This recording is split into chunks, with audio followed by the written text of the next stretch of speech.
This is my true story. My wife was the only person I thought I could trust after my family fell apart. I believed she was my support, my partner, the last bit of love I had left. But last month, I pretended I was going on a trip. And what I discovered shattered me more than any loss I've ever lived through. I caught her living a whole different life behind my back. What I saw felt like someone ripping my heart out with their bare hands. And what happened next changed everything. Before I tell you, tell me where you're watching from. And please subscribe so my stories can reach more people. After I lost my son, my whole world fell apart. The pain was so strong that some days I could barely breathe. I felt like the ground under my feet had opened and swallowed everything I cared about. The only person left beside me was my wife. I held on to her like a man hanging from the edge of a cliff. I thought she hurt the same way I did. I thought we were two broken people trying to survive the same loss. I believed we were both fighting to keep what little family we had left. I trusted her completely. She was the last person I thought would ever hurt me. I looked at her every morning and told myself she was the reason I was still standing. I told myself her presence was the only thing keeping me alive. When I cried for our boy, she held my hand. When I couldn't sleep at night, she lay beside me in silence. When I felt guilty for still breathing while our son was gone, she told me to keep going. I let myself believe she was my strength. I let myself believe she was carrying the same heavy grief inside her chest. I let myself believe her heart was tied to mine. But grief can blind you. It can make you hold on to things that are already slipping away. It can make you trust a person who is not the same person anymore. I didn't see the distance forming in her eyes. I didn't see her smiles growing smaller. I didn't see how she pulled her hand away faster every time I reached for it. I thought it was sadness. I thought it was trauma. I thought she just needed time to heal. I never imagined it was because her life had already turned in another direction. I told myself she was my lifeline, and maybe that was my biggest mistake. Because when you depend on one person to keep you standing, you don't notice when they stop standing with you. I loved her with everything I had left. Even on the days when I felt empty, I gave her the little strength I still had. I cooked for her. I checked on her. I tried to talk to her. I told her I was scared of losing her too. She always nodded, always whispered something soft, always acted like she felt the same. But something was wrong. Deep inside, I felt a small crack forming, a cold feeling I tried to ignore. A feeling that told me I was holding on to a shadow of the woman I married. I pushed that feeling down because I couldn't handle losing her too. I didn't want to imagine a world where she wasn't mine. So I convinced myself everything was fine. I convinced myself she was just hurting. I convinced myself she still loved me the way I loved her. I never imagined the truth was so far from what I believed. I never imagined she could smile at another man the way she used to smile at me. I never imagined she could whisper the same soft voice to someone else. I never imagined she could stand in our home, in the place we built together, and live a different life behind my back. I never imagined she could take advantage of my broken heart, my trust, my grief. I thought she was my comfort. I thought she was my partner. I thought she was the last good thing I had left in this world. But the truth was crueler than anything I could have expected. She was the one who would break me the most. I didn't know it yet. But the love I thought I had was already gone, and I was the only one still holding on to it. The first cracks showed up quietly, the way heavy rain begins with one small drop. At first, I didn't think much of it. A late phone call here, a sudden excuse there. She started keeping her phone face down on the table. She used to leave it anywhere, even in the bathroom, without worry. Now she kept it glued to her hand like it held her whole life inside it, a life I wasn't allowed to see. She started going for walks at strange hours. She said she needed fresh air, but she never came back with that tired sadness grief usually brings. Instead, she came back looking lighter. And that scared me more than anything. I tried to tell myself she was just hurting differently than I was. Everyone grieves in their own way. That's what people always say. But grief doesn't make you hide messages. Grief doesn't make you smile at a screen when you think no one is watching. Grief doesn't make you turn cold when your husband reaches out to hold your hand. She didn't pull away harshly, but she pulled away just enough that I felt the space growing between us like a quiet wound. There were nights she stayed up long after I went to bed. I'd wake up and hear her downstairs, whispering in a voice too gentle to be grief. I didn't want to think anything bad. I told myself she might be talking to a friend for support. But why whisper? Why hide? Why stop talking when I walked into the room? Why close the laptop so fast she almost broke the screen? These were small things, but small things can cut deeper than a knife when you already feel fragile. I asked her if everything was okay. She always said yes. Her yes felt thin, like it barely had breath behind it. She started leaving earlier in the mornings and coming home later at night. She said she joined a group therapy session. I wanted to believe her. I really did. I wanted her to heal, to feel safe, to feel held. But sometimes she came home with a look on her face that didn't match therapy. Her eyes were brighter, her clothes carefully chosen, her hair fixed just a little too nicely for someone who spent hours crying with strangers. I noticed smells too. New perfume I didn't buy for her. A scent of cologne that wasn't mine when she hugged me lightly before pulling away. She said it came from sitting next to someone in the waiting room. I nodded and pretended to believe it. But it felt like a lie sliding across my skin. I knew something was wrong, but I didn't want to be right. I didn't want the truth to destroy whatever was still left between us. She started avoiding pictures of our son. She used to look at them every day, touching the frame with trembling fingers. Now she passed them like they were old trash. She didn't say his name anymore. She didn't sit by the couch where we cried together. She didn't ask how I was feeling. Instead, she asked if I was going anywhere that day, what time I'd be home, how long I'd be gone. Those questions weren't about love. They were about schedules, timing, planning. I didn't see it then, but those were the questions of someone organizing a secret life, not someone saving a broken marriage. Sometimes I caught her staring at the door like she was waiting for something, or someone. When I asked if she was okay, she would jump like she was startled back into the world she shared with me. Her smile became a stranger's smile, small and forced, like she was wearing her face instead of living in it. The warmth she once had for me slowly became a cold wall I couldn't climb, no matter how hard I tried. I thought losing my son was the worst pain life could give me, but watching the woman I loved drift away without saying a word was worse.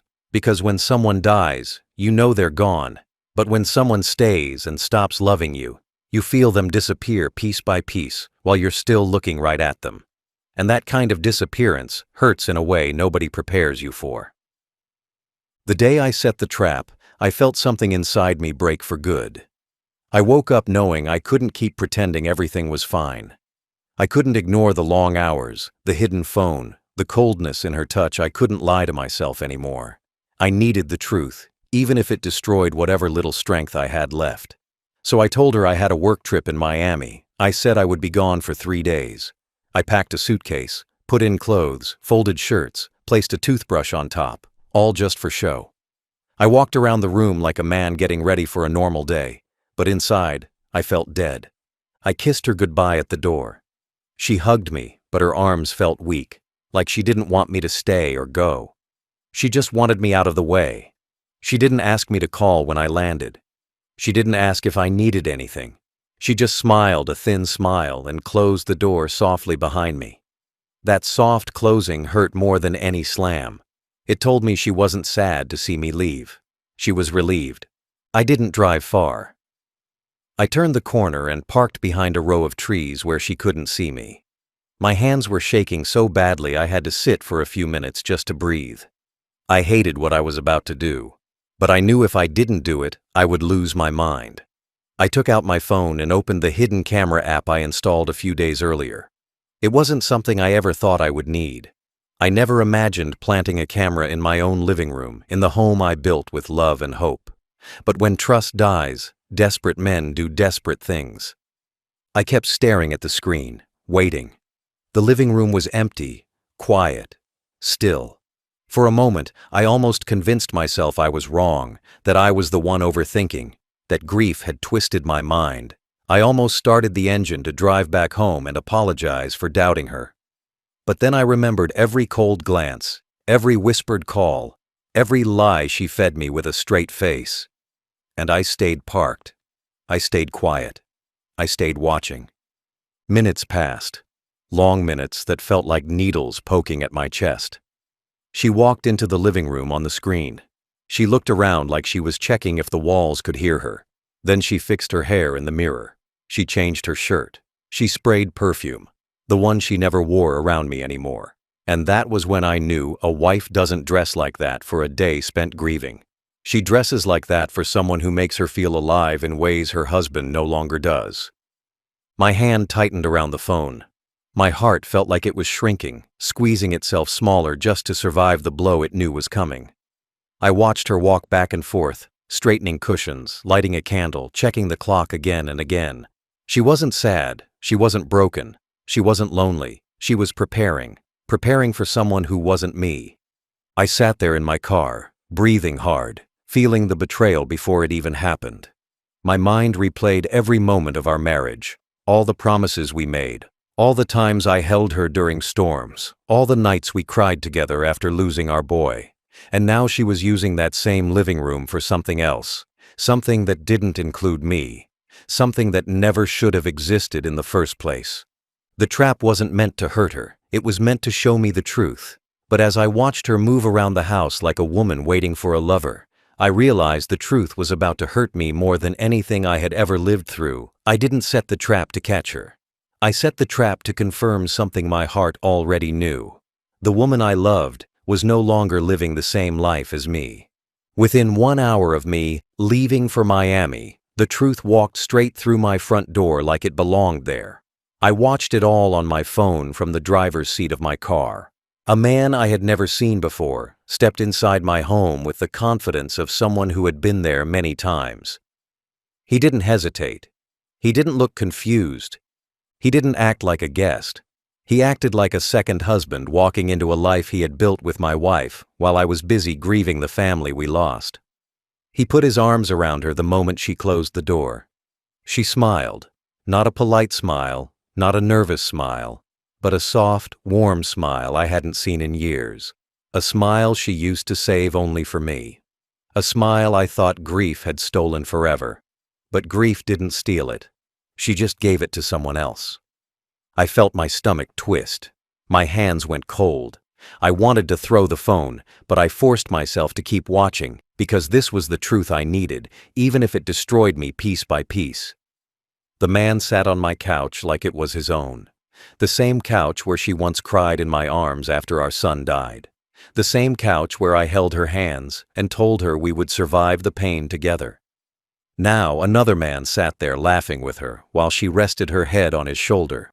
They touched each other with a softness she hadn't shown me in years.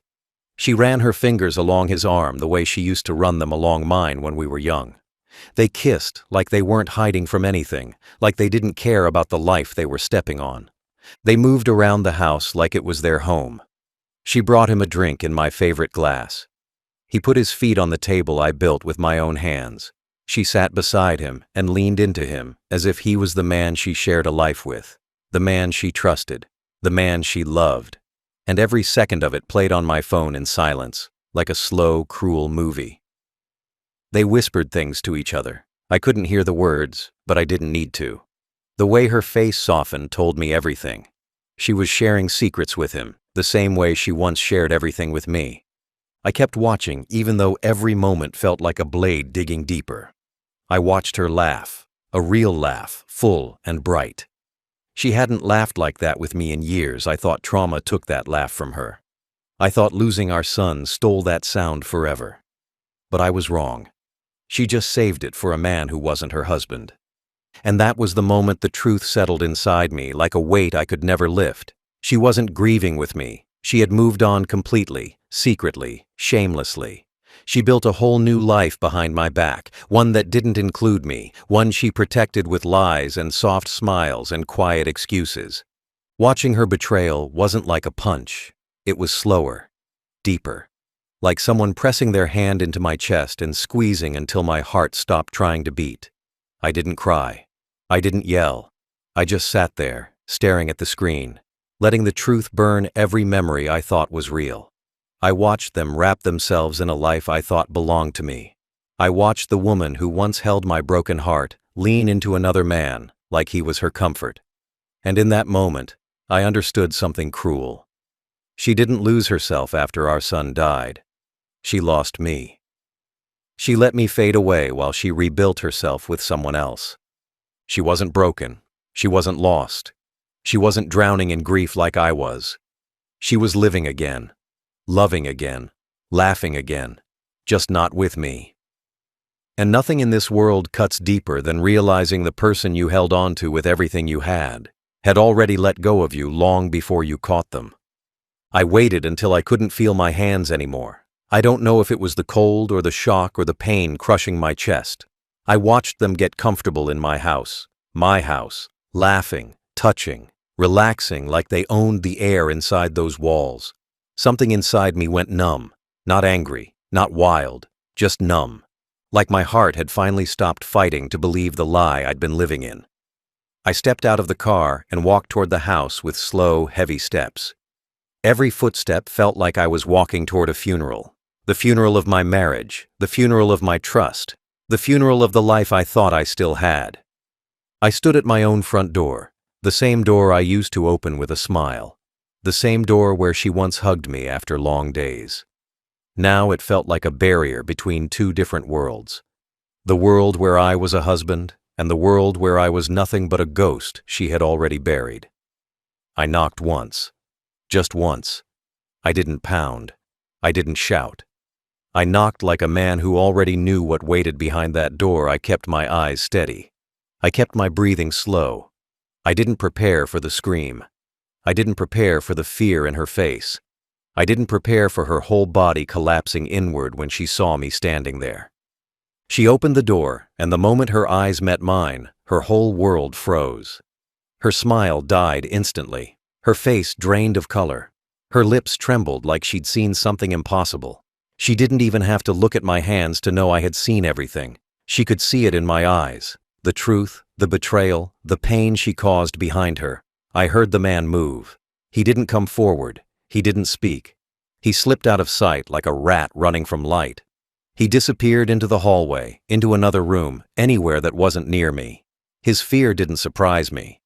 Cowards always run when real consequences show up. She stood there alone, shaking so badly the door rattled in her hand. I didn't say a single word. I didn't need to. I pulled out my phone and held the screen toward her. The footage played in silence. Her laugh, her touch, her betrayal recorded in perfect detail. She watched it like she was watching her own life crumble piece by piece. Her mouth opened, but no sound came. She tried to find lies, excuses, anything to cover the truth. But lies have no air when the truth is standing right in front of them. Her hands went to her face. She backed up like she wanted to disappear into the wall. I stepped inside the house, and the warmth felt sickening. The candle she lit for him filled the air with a soft smell that used to mean love, but now it smelled like betrayal. My couch, my table, my home. All of it felt dirty. All of it felt like a scene from someone else's life. She tried to speak again, but her voice cracked like thin glass. Nothing she said mattered. Nothing she ever said would matter after this. I walked deeper into the living room. I saw the pillow she fluffed, the blanket she folded for him, the glass she poured for him. All of it twisted something inside me until even breathing felt wrong. I looked around the room like I was seeing it for the first time. This wasn't a home. This was a hiding place for a life she built behind my back. A place where she saved her smiles, her touches, her warmth, but not for me. Never for me. She followed behind me with slow, weak steps, afraid to get too close but afraid to stay too far.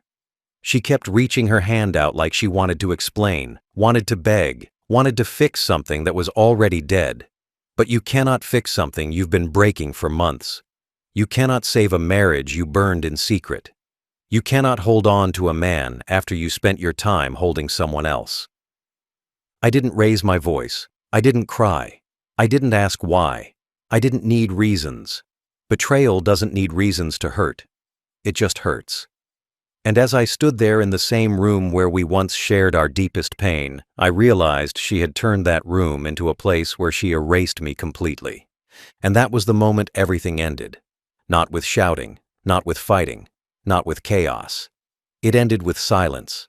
The kind of silence that comes when the truth hits harder than any words ever could.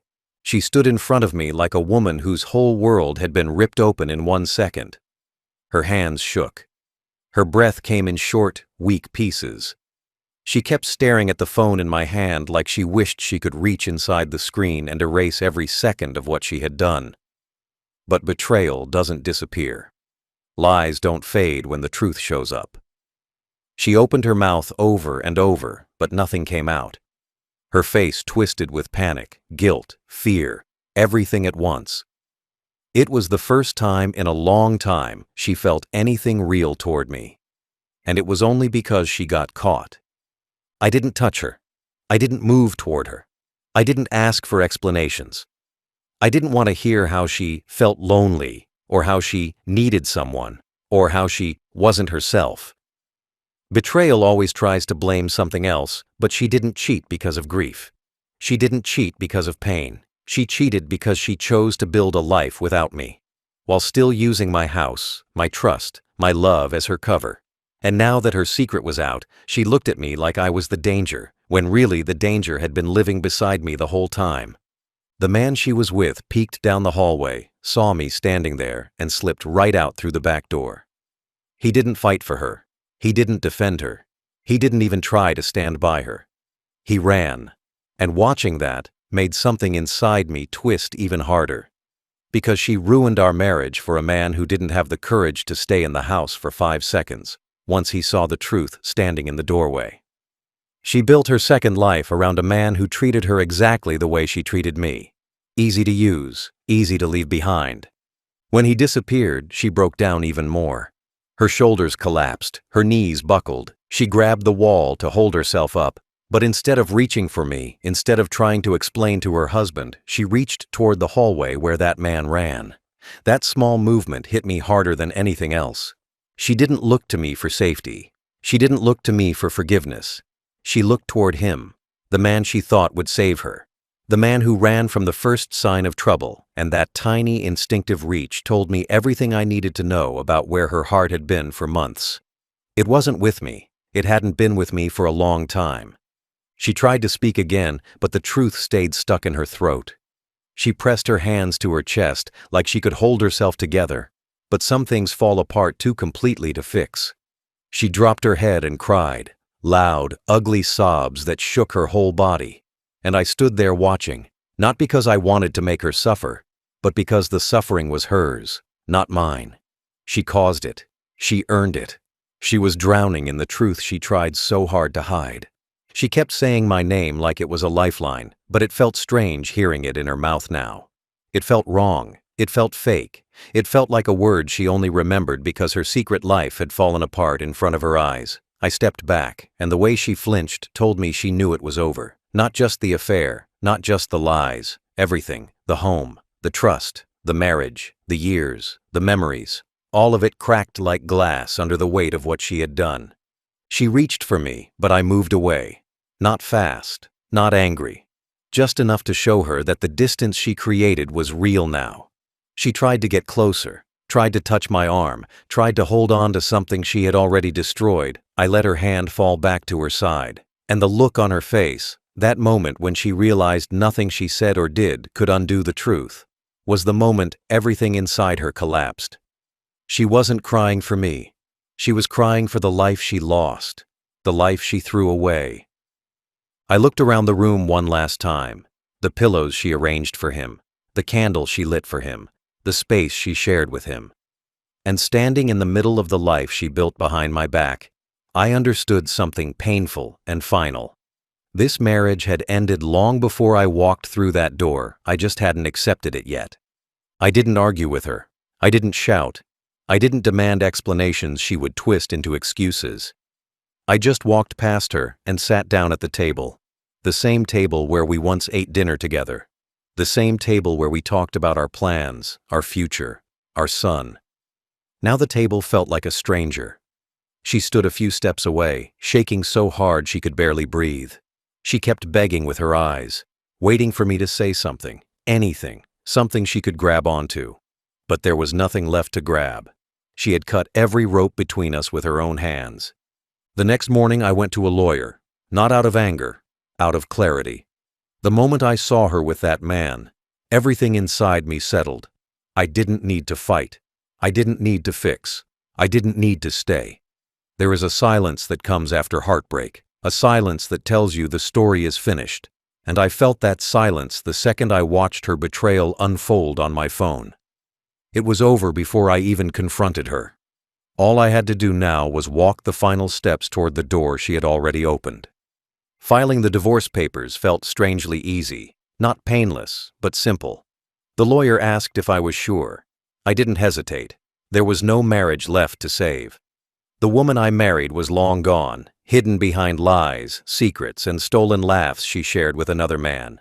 The person she became was someone I didn't recognize, and someone I no longer wanted to fight for. I signed my name with a steady hand.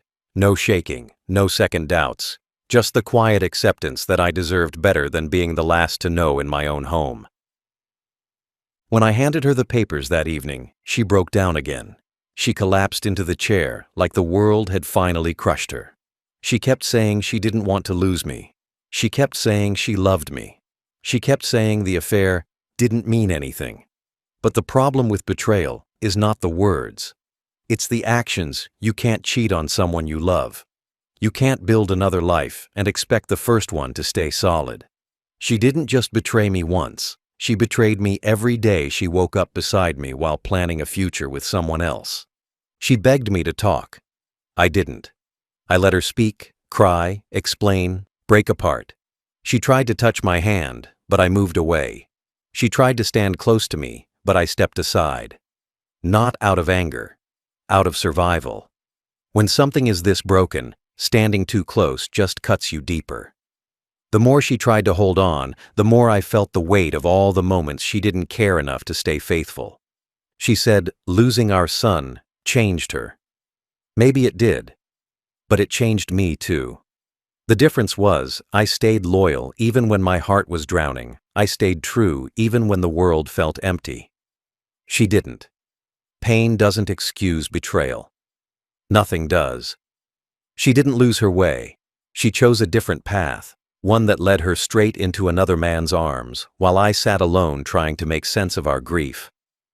When she finally realized I wasn't going to fight for the marriage, something inside her went still. Not calm, empty.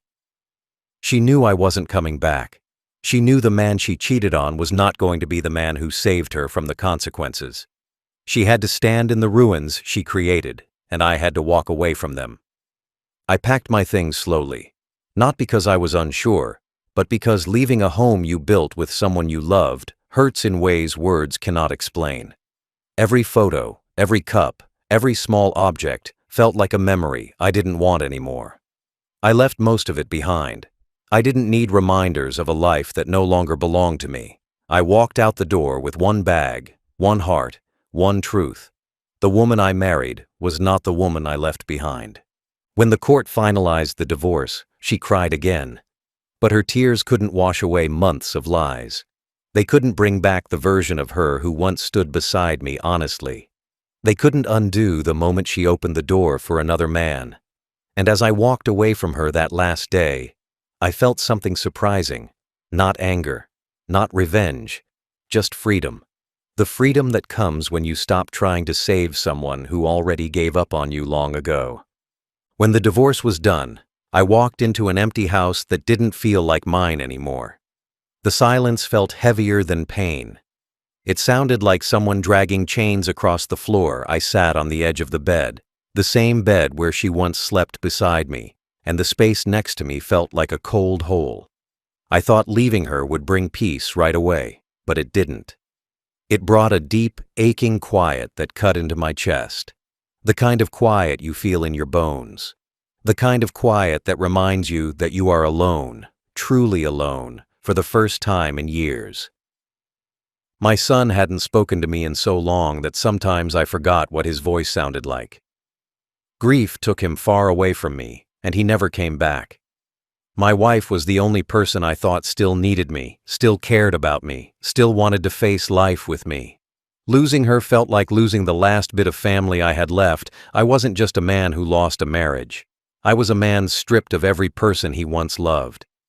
I sat in the living room staring at the wall for hours, unable to move. The air felt dead. The house felt like a museum of a life that no longer existed. Days passed, then weeks, then months. I tried to stay busy, but everything I touched reminded me of something broken. The mug she used, the blanket she folded, the chair she sat in. I kept finding little pieces of her life all over the place, pieces she left behind, pieces she probably didn't even care about. But to me, they were reminders that the woman who lied to me for months once walked through these rooms like she belonged here. It made my stomach twist, it made my chest tighten. But still, I couldn't bring myself to throw any of it away. Nights were the worst. I would lie down and stare at the ceiling. The darkness felt too big, too heavy. I kept replaying everything in my head. The way she touched him, the way she smiled at him, the way she looked guilty only after she got caught. I asked myself how long she had loved him, how long she had stopped loving me, how long I had been a stranger in my own marriage. The answers didn't matter, but the questions never stopped. They filled my mind until sleep became something I had to fight for. Sometimes I thought about calling someone, a friend, a neighbor, anyone. But I was tired of explaining myself, tired of telling the story, tired of letting people look at me with pity in their eyes. I didn't want pity. I didn't want advice.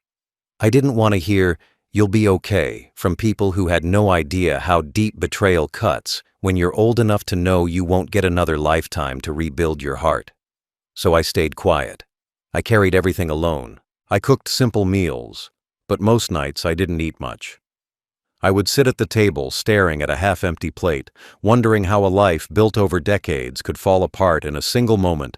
I walked around the house like a ghost, touching walls that no longer felt warm, windows that no longer brought comfort, floors that no longer carried the sound of two people living together. I wasn't living. I was existing. Just existing. Sometimes I caught myself hoping she would call, not because I wanted her back, but because a small part of me wanted to know if she still thought about the man she broke. But she didn't call. She didn't send a message. She didn't check if I was alive or dead. And that silence hurt more than her betrayal. It told me that I had been alone long before the divorce. I just didn't see it. There were mornings when I woke up and forgot for 1 second that she was gone. Then reality hit me all over again. I would sit on the edge of the bed with my head in my hands, feeling like someone punched the air out of me. Grief, betrayal, loneliness. They all felt the same now. Heavy, sharp, endless. I wanted to move on, but I didn't know how. I wanted to heal, but I didn't know where to start. I wanted to feel alive again, but every part of me felt worn out, tired, finished. I didn't hate her. I didn't even hate the man she chose.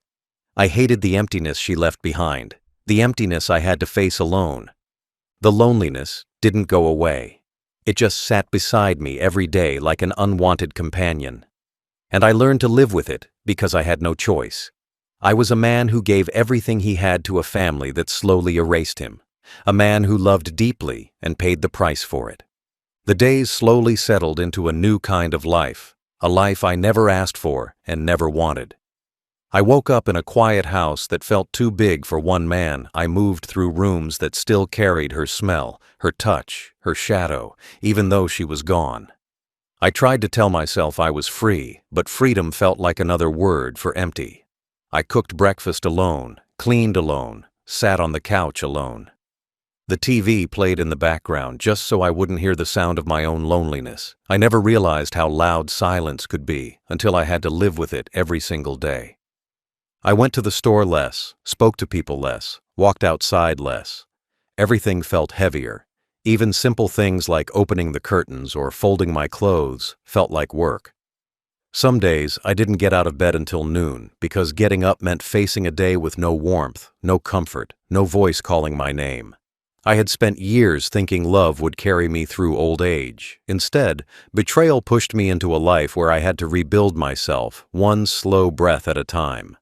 I tried going out for coffee once, sat alone at a table while couples talked around me. Watching them laugh made something inside me twist.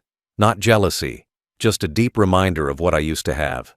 A simple touch, a shared joke, someone sitting across from me because they wanted to. I finished my drink and left without saying a word. Even the fresh air outside felt strange, like it belonged to a world I no longer fit into. People told me to move on, but they didn't understand. Moving on isn't easy when the person you loved tore your heart apart quietly, slowly, while pretending everything was normal. I didn't miss her lies, but I missed the feeling of belonging to someone. I missed having a partner, a friend, someone who shared the weight of life with me. Now everything sat on my shoulders alone, and some days it felt too heavy to carry. I started cleaning the house more, not because it needed it, but because it gave my hands something to do. I scrubbed floors that used to carry her footsteps. I wiped countertops she once leaned on. I washed sheets she once slept on. Each task felt like peeling away another layer of the life we shared. I thought cleaning might erase the memories, but memories don't live in objects. They live in the heart, and mine was still bruised. I tried calling my son once. The phone rang and rang until voicemail picked up. I didn't leave a message. I didn't know what to say. "Your mother is gone," wasn't the truth. "Your mother betrayed me," wasn't something he needed to hear. "I miss you," felt too weak, too small for everything that had happened. So I hung up and sat there staring at the wall, wondering how a man could lose a son and a wife in the same lifetime and still keep going. Learning my new reality meant accepting that some people don't come back. Not because they died, but because they chose another life. My wife chose another man. My son chose another path. And I was left behind, not by accident, but because I wasn't enough for them to stay. That thought cut deeper than anything else. It made me question my worth, my past, my role as a father and a husband. I spent nights wondering what I could have done differently, even though deep down I knew the truth. People who want to leave will leave no matter what you do. I spent more time on the porch as the weeks passed. The sky became my company, the breeze my conversation. I sat there and watched cars pass, people laugh, families walk together. Each sight reminded me that life kept going, even when mine felt stuck. I forced myself to breathe, forced myself to keep moving, forced myself to accept that healing doesn't come fast. Healing doesn't come easy. Healing comes slowly, like a small light trying to break through thick darkness. This new reality wasn't one I chose, but it was one I had to face. A life without the woman I thought would grow old beside me. A life without the family I once held close. A life rebuilt from pain, betrayal, and deep loneliness. But even in all that, I took small steps. Steps toward myself, steps toward quiet strength, steps toward a future I couldn't see yet. I wasn't healed. I wasn't happy. But I was learning to live again, even if it was slow, even if it hurt, even if every day felt like starting from the bottom. I sit alone now, and the quiet feels different than before. It no longer crushes me the way it did in the beginning, but it hasn't become my friend either. It just sits with me, like an old wound that healed on the outside but still aches when the weather changes. I look back at everything: the marriage, the lies, the betrayal, the empty house, the long nights. And I understand one thing clearly: love can break you in ways nothing else can. And when you are an old man, there is no time left to start over the way young people do. I think about the man I used to be: a husband, a father, someone who believed loyalty meant something, someone who thought his home was safe, someone who trusted too much and looked away from the signs that his world was falling apart. I was blind because I wanted to believe in good things. I wanted to believe the woman beside me still loved me. I wanted to believe we were fighting grief together. Not letting grief push us into separate lives, but wanting doesn't change reality. And reality hit me hard the day I caught her with another man. Sometimes I ask myself if I should have confronted her earlier. Or if I should have ignored the signs and kept pretending everything was fine. But lies never stay small. They grow. They spread. They turn a marriage into a quiet battlefield where only one person knows the war has already been lost. I didn't know. She did. And that truth still burns when I think about it for too long. But I learned something important. You cannot hold on to someone who let go of you a long time ago. I walk through this new life slowly, one day at a time. Sometimes I feel strong. Sometimes I feel like I'm made of thin glass. I miss having someone to talk to at night, someone to share small moments with, someone who knows how I take my coffee or why certain songs make me stop and breathe. But I don't miss her betrayal. I don't miss the silence she used as a weapon. I don't miss the lies she fed me while she gave her heart to someone else. Missing the memory of a person is not the same as wanting them back. I think about forgiveness sometimes. People say it's important. People say it helps you heal. Maybe that's true. But I don't feel forgiveness in my heart, yet I don't feel hate either. I just feel tired. Tired of giving love to people who didn't know how to handle it. Tired of reopening wounds that take too long to close. Tired of remembering things that hurt more than they should. Maybe forgiveness will come one day. Maybe it won't. But healing doesn't depend on forgiving the person who hurt you. Healing depends on choosing not to stay broken. Some nights, I sit on my porch and watch the moon. I think about how she once sat beside me, her head on my shoulder, both of us talking about growing old together. And then I think about how easily she threw all of that away for a life that didn't last, a man who ran at the first sign of trouble. It makes me realize something painful but true. The person you love the most can be the one who destroys you the fastest, and you never see it coming until it's too late. But even with all the pain, I remind myself of one thing. I survived. I survived the betrayal. I survived the loneliness. I survived the nights when the house felt like a tomb. I am still here, breathing, moving, living. Maybe slower, maybe quieter, but still living. And that means something. It means I wasn't as weak as she thought I was. It means her betrayal didn't end me. It means I have a chance, even at this age, to find my own peace. Now, I sit with my thoughts and let them pass like waves. Some hurt, some calm me, some leave me empty. But all of them remind me that truth is better than lies. Even when the truth breaks your heart, I tell myself this every day. It is better to live alone in honesty than together in betrayal. And I believe that now. Truly. My final thought. I pretended to leave for a trip. But she had left our marriage long before I ever stepped out the door.